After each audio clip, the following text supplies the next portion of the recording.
sore, Sobat Trader. Iya, selamat ya selamat sore Oke, semua. sore semua, Sobat Trader. Kembali lagi nih berjumpa dengan saya Gloria. Oke.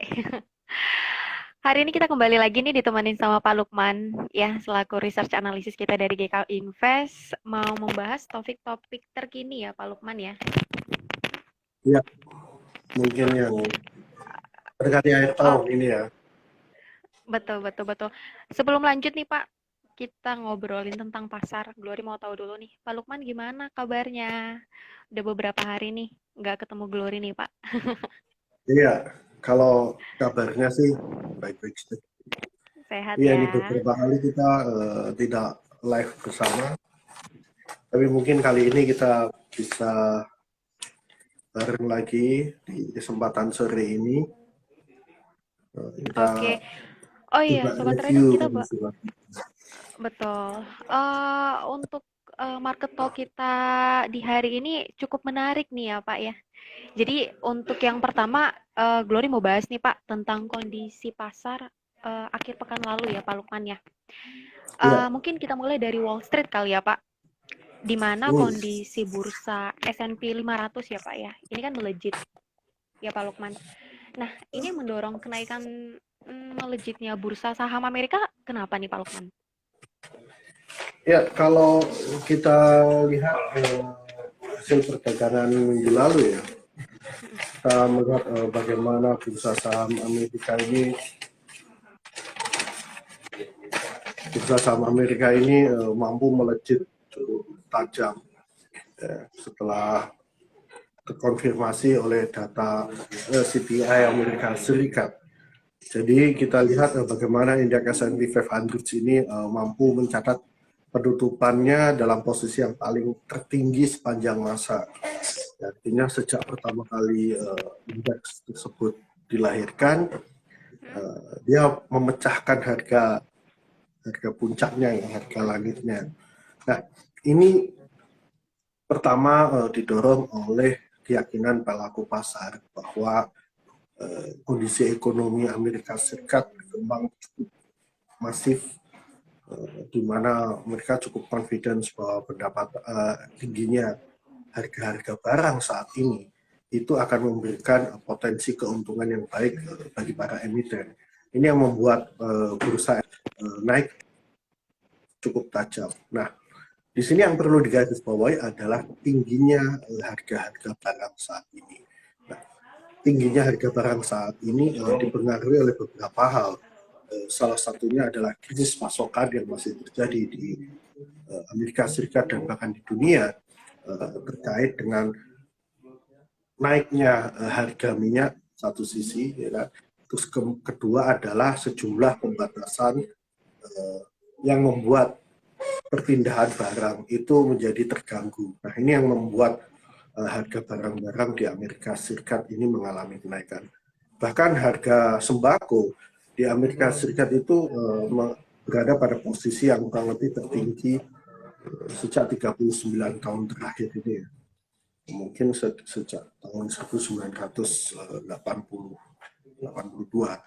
Nah, ini membuat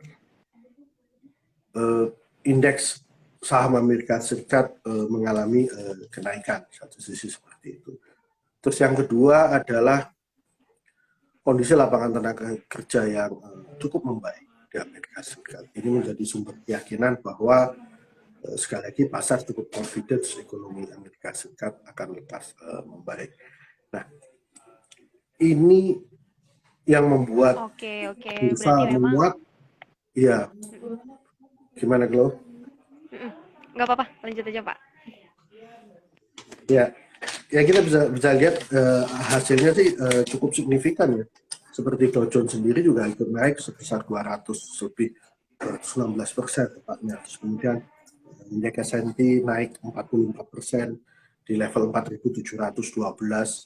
Nasdaq naik 113, naik ke level 15.630. Ini menjadi indikasi yang cukup signifikan.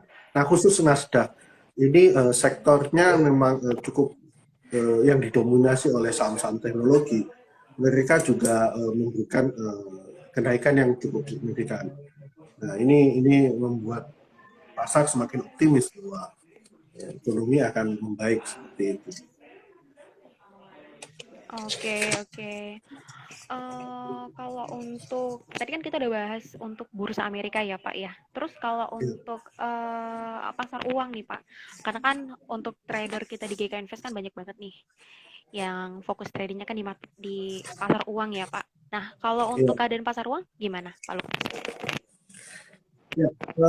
Tentunya tentunya sejumlah data ekonomi Amerika Serikat itu memberikan dampak terhadap dolar Amerika Serikat.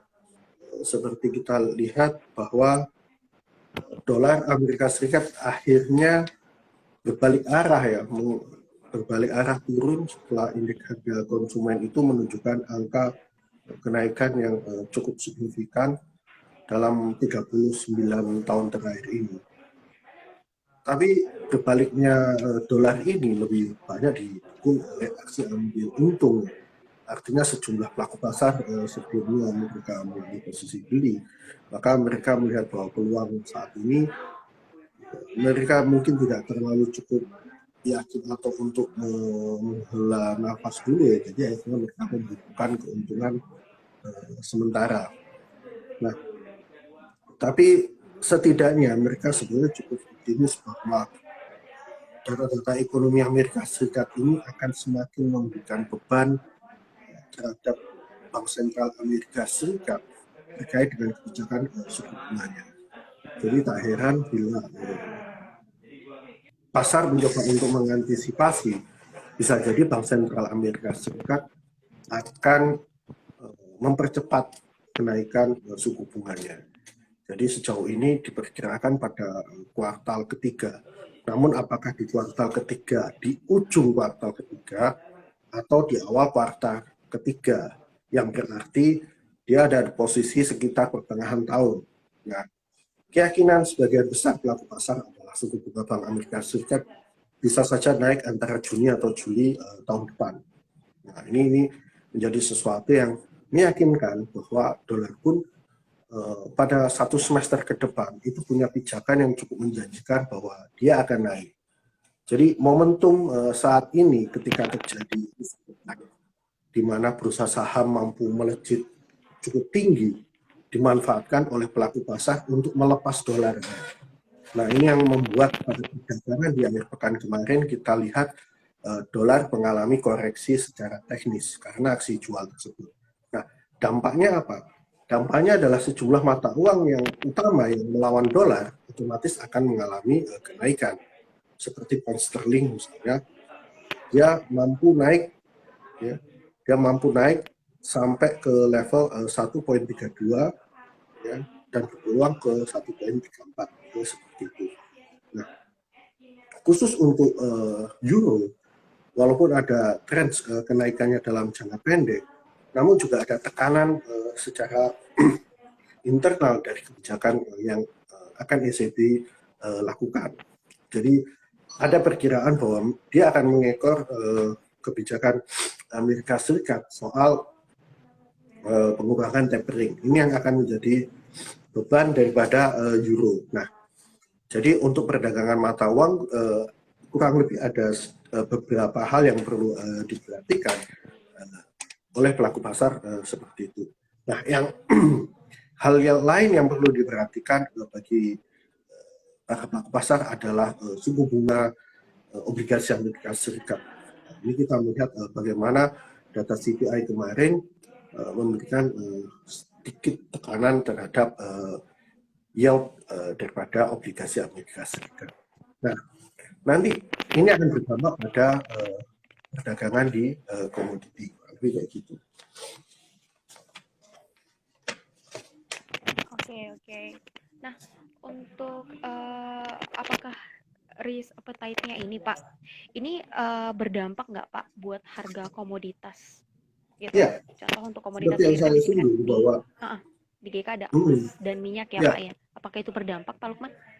tentu saja seperti yang saya sebutkan tadi bahwa satu sisi ini akan memberikan dampak terhadap harga komoditi. Bila kita melihat pada komoditi yang paling banyak ditransaksikan nasabah daripada Giga Invest, di sini kita melihat emas dan minyak, maka kita melihat bahwa melemahnya dolar Amerika Serikat dan aksi ambil untung itu membuat harga emas mengalami kenaikan. Dan bila Oke. harga emas cukup signifikan mampu naik. Namun sekali lagi bahwa upaya naik ini bukan tidak mudah dilakukan oleh emas. Justru emas menghadapi tantangan dari risk appetite yang terjadi di bursa saham. Artinya perhatian pelaku pasar saat ini lebih tertuju ke pasar saham. Ini yang membuat bahwa meskipun emas memiliki peluang untuk naik, namun kenaikannya terbatas. Oke. Artinya mungkin tidak terlalu panjang kisarannya, tetapi ini akan terbatas. Nah, bagaimana dengan minyak? Hmm. Minyak mendapatkan sejumlah sentimen positif, misalnya dari dolar yang sedang melemah, tentu akan memberikan dorongan positif terhadap harga minyak. Kemudian harga minyak juga mendapatkan dorongan positif dari melemahnya kekhawatiran produsen bahwa Omikron akan memberikan dampak negatif terhadap permintaan minyak di tahun depan, misalnya seperti itu. Ini itu sudah mulai berkurang. Nah, ini yang menjadikan harga minyak cukup mampu bertahan di atas 70 dolar per barel dan masih mengincar harga 80 bahkan mungkin 90 dolar per barel di akhir tahun ini. Demikian dulu dia. Oke, oke. Oke, kita kan udah bahas ya Pak ya untuk pergerakan mata uang, emas, minyak seminggu yang lalu ya Pak ya. Nah mungkin Bapak bisa sharing nih Pak untuk peluang pasar di seminggu ke depan Pak, gimana? Ya, kalau saya melihat bahwa di minggu depan ini tentu yang paling banyak mendapat sorotan ini adalah kelanjutan bagaimana bursa saham setelah mencapai posisi tertinggi. Ya, Mm-mm. apakah S&P 500 ini mampu juga mendorong Dow Jones dan Nasdaq untuk naik ke posisi tertinggi sepanjang masanya juga, atau mereka justru akan berbalik untuk melakukan koreksi bersama-sama sebagai buntut daripada aksi ambil untung, kayak gitu. Nah, ini akan menjadi gambaran besar di minggu depan. Kemudian hal yang perlu dicermati pada perdagangan sepekan ke depan itu yang paling utama adalah FMC Fed yang akan berlangsung di tengah minggu. Itu Mm-mm. adalah pertemuan Benar. terakhir di tahun ini. Dan ini akan dinanti-nanti oleh pelaku pasar, mengingat mereka akan mencoba untuk mencari isyarat bagaimana kebijakan Fed di tahun 2022. Apakah mereka akan tetap konsisten dengan kebijakan sebelumnya yang akan melakukan pengurangan tapering secara bertahap, baru mereka akan melakukan kenaikan suku bunga, ya, atau karena desakan daripada inflasi yang cukup tinggi membuat mereka buru-buru mengubah kebijakannya menjadi misalnya menghentikan tapering dan langsung berfokus pada kenaikan suku bunga. Nah, ini akan menjadi pertimbangan yang paling utama oleh pelaku pasar dalam minggu depan. Oke. Karena apa yang dilakukan oleh Bank Sentral Amerika Serikat ini akan menjadi acuan daripada bank-bank sentral lainnya, termasuk Bank Sentral Eropa, Bank of England, dan Bank of Japan, yang juga mereka akan melakukan pertemuan kebijakan. Biasanya mereka tidak akan melakukan atau mengambil kebijakan yang bertentangan dengan Bank Sentral Amerika Serikat. Mm-mm. Artinya terkait dengan kenaikan suku bunga dan rate, sejumlah bank-bank sentral utama ini mereka lebih melihat dan menunggu apa yang akan dilakukan oleh Amerika dahulu, ya, seperti itu. Nah, ini ya hal yang paling ditunggu oleh pelaku pasar. Nah, dampaknya apa adalah hingga sinyal ini muncul, setidaknya hingga hari Kamis, kemungkinan bahwa pasar juga akan mengalami volatilitas dalam perdagangan yang sideways. Ini yang perlu, hanya mungkin akan berbeda pada jenis komoditi ataupun produknya, seberapa kisaran perdagangannya. Tapi saya melihat bahwa perdagangan dalam beberapa hari ke depan akan berlangsung secara sideways. Oke, oke. Kemudian Pak, sentimen apa aja sih Pak Lukman yang diperkirakan ya Pak ya? Ini akan mempengaruhi pasar ke depan. Ya, kalau selain masalah kebijakan suku bunga, sejumlah data ekonomi juga akan mewarnai dalam minggu depan ini ya, seperti sales, total sales Amerika Serikat, misalnya seperti itu. Ini yang perlu mendapat perhatian belakang. Sekali lagi bahwa data-data ekonomi ini uh, akan mengkonfirmasi bagaimana kondisi ekonomi di akhir tahun ini. Nah, semakin positif data-data ekonomi ini akan semakin membuat peluang dolar Amerika Serikat menguat kembali. Satu itu. Terus yang kedua adalah risk appetite tentu akan semakin menguat ketika data-data ekonomi ini semakin positif. Ini harus diwaspadai oleh sejumlah pelaku pasar, khususnya yang memegang emas, karena akan menjadi sentimen negatif tentunya terhadap emas. Namun demikian, pelaku pasar juga perlu melihat khususnya emas, proyeksi daripada permintaan emas. Biasanya di akhir tahun dan awal tahun permintaan emas pun meningkat secara fisik, misalnya seperti itu. Nah, ini yang bisa menjadi pertimbangan mereka bahwa di tengah sentimen negatif yang bersumber dari data ekonomi, kemudian penguatan dolar, emas pun menyimpan sentimen positif yang bersumber daripada potensi kenaikan permintaan di akhir tahun atau awal tahun. Oke, oke, oke. Eh, Mungkin ini yang terakhir sih Pak Lukman. Ini kita mau sharing-sharing nih ke teman-teman trader ya Pak ya. Mungkin Pak Lukman bisa sharing nih Pak, untuk produk apa sih Pak yang bisa menjadi pertimbangan investor untuk dapetin cuan Pak di minggu ini? Ya, kalau kalau mungkin saran atau apa produk apa yang paling menarik untuk ditransaksikan di akhir tahun ini, kalau melihat sejumlah trennya adalah bahwa hampir semua produk itu memiliki potensinya, ya. Karena kan di GK Invest ini banyak sekali produknya, mulai dari komoditi, minyak, forex, kemudian CFD. Nah, semua akan kembali lagi pada pilihan investor dan tingkat risiko yang bisa mereka toleransi. Tentu setiap investor memiliki toleransi yang berbeda-beda. Nah, jadi secara bijaksana mereka bisa memilih produk mana yang paling sesuai dengan karakter investor. Ada beberapa produk yang sangat agresif, mungkin mereka bisa menangkap peluang lebih banyak lagi. Namun untuk beberapa produk mungkin lebih lembut, ya, tidak terlalu agresif, dan itu mungkin lebih cocok. Nah, ini bisa menjadi pertimbangan mereka. Gitu. Nah, keuntungan lainnya adalah tentu saja bahwa di GK Invest ini bagi para pelaku pasar mungkin sudah familiar bahwa di kita ini dengan cara transaksi two-way opportunity sebetulnya ini memudahkan mereka bahwa ketika market mau naik ataupun turun, itu kan bisa mendapatkan keuntungan. Jadi apabila kita melihat bahwa tren sejumlah produk ini memiliki kenaikan seperti dolar Amerika Serikat, kemudian indeks saham yang bisa ditransaksikan melalui mekanisme CFD. Nah, ini bisa menjadi peluang menarik yang bisa dimasukkan dalam portofolio investor di akhir tahun ini.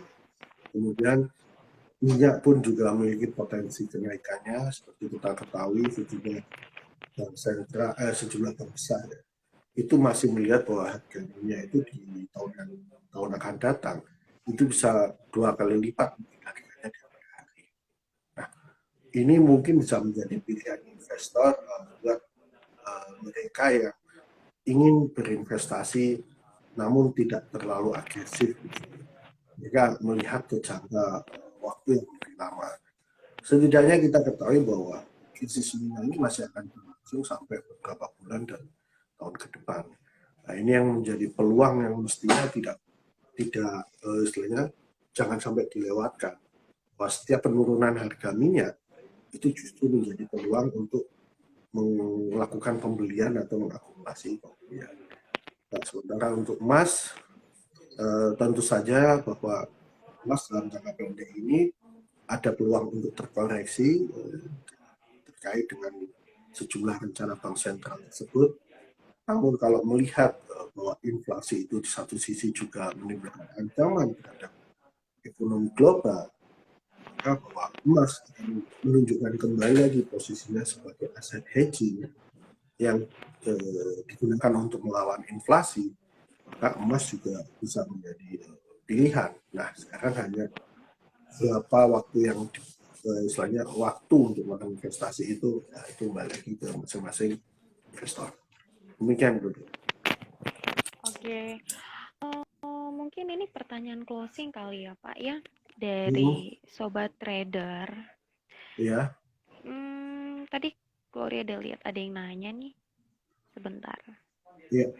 Kalau yang saya baca ini ada pertanyaan dari Jewelry Iya, SPM. ada nih. Jewelry Ya, SPM nih Pak. Mohon maaf, iya. mau tanya.